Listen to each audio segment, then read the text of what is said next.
पहली बात यह है कि ये नॉन स्पेसिफिक अलामात के साथ प्रेजेंट करती है, क्योंकि ये औरतों में वल्वा, वजाइना और सर्विक्स यानी बच्चेदानी के मुंह का कैंसर बना देता है। इससे बच्चेदानी के मुंह के कैंसर होने के चांसेस नेग्लिजिबल हो जाते हैं, 0 के करीब चले जाते हैं।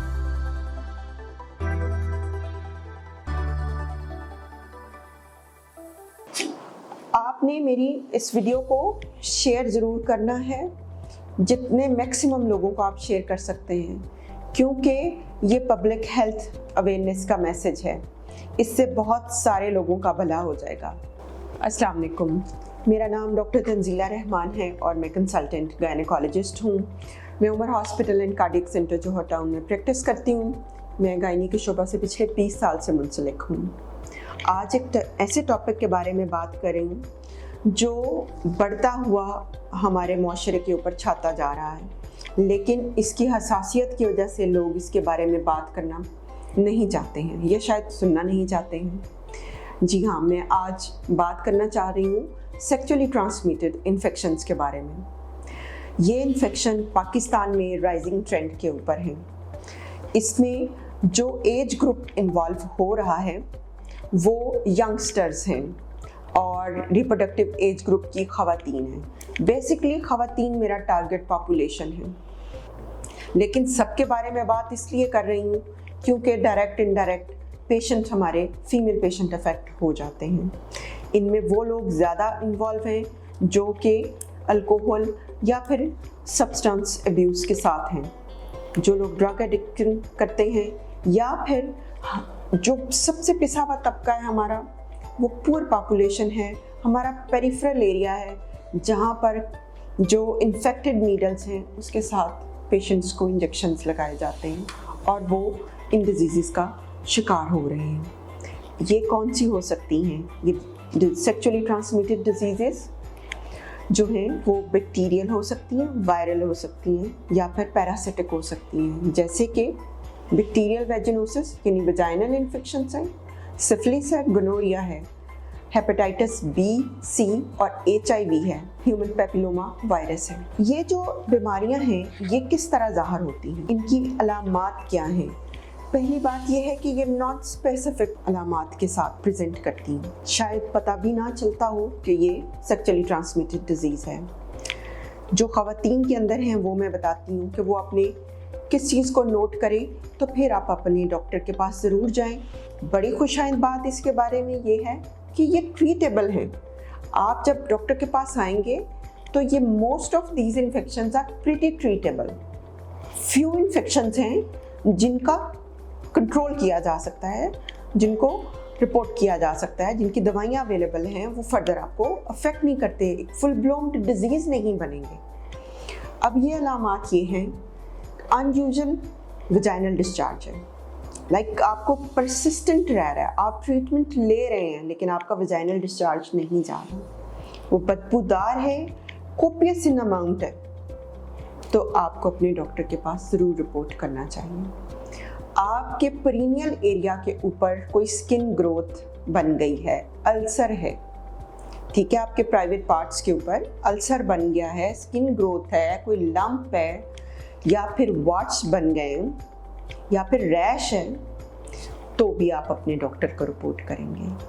और आपके प्राइवेट पार्ट्स के ऊपर इचिंग रहती है, अनड्यू इचिंग है, ट्रीटमेंट के बावजूद भी उसमें फ़र्क नहीं पड़ रहा, पस्ट्यूल्स बन गए, पस कंटेनिंग दाने हैं, और इसके साथ पेनफुल मिक्सचरेशन है, यानी आप जब पेशाब करने जाते हैं तो वो दर्द के साथ है और उसमें पस आ रही है, ठीक, या फिर आपको फ्लू लाइक सिम्टम्स हैं। ये बड़े नॉन स्पेसिफिक होते हैं, ठीक है, इनको डिस्टिंग्विश करना थोड़ा मुश्किल हो जाता है। जब आपका फिजिकल कांटेक्ट किसी ऐसे पर्सन से आया है जो इन सब इन्फेक्शंस को कैरी कर रहा है, तो आपको फ़ौरन इन्फेक्शन अपीयर नहीं हो जाता।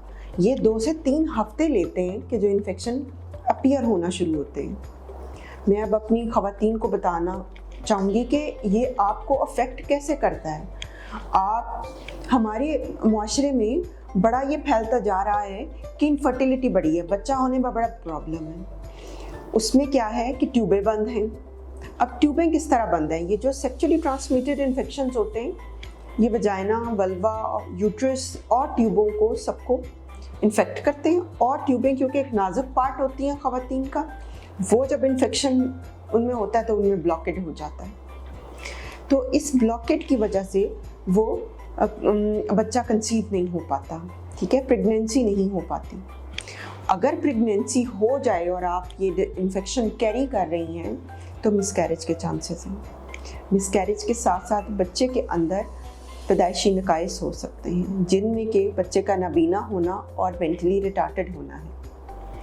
इसके साथ साथ बच्चे के अंदर लो बर्थ वेट हो सकता है, यानी बहुत ही कम वज़न का बच्चा पैदा होना, या फिर वक्त से पहले डिलीवरी हो जाना, बच्चे का पेट में फौत हो जाना।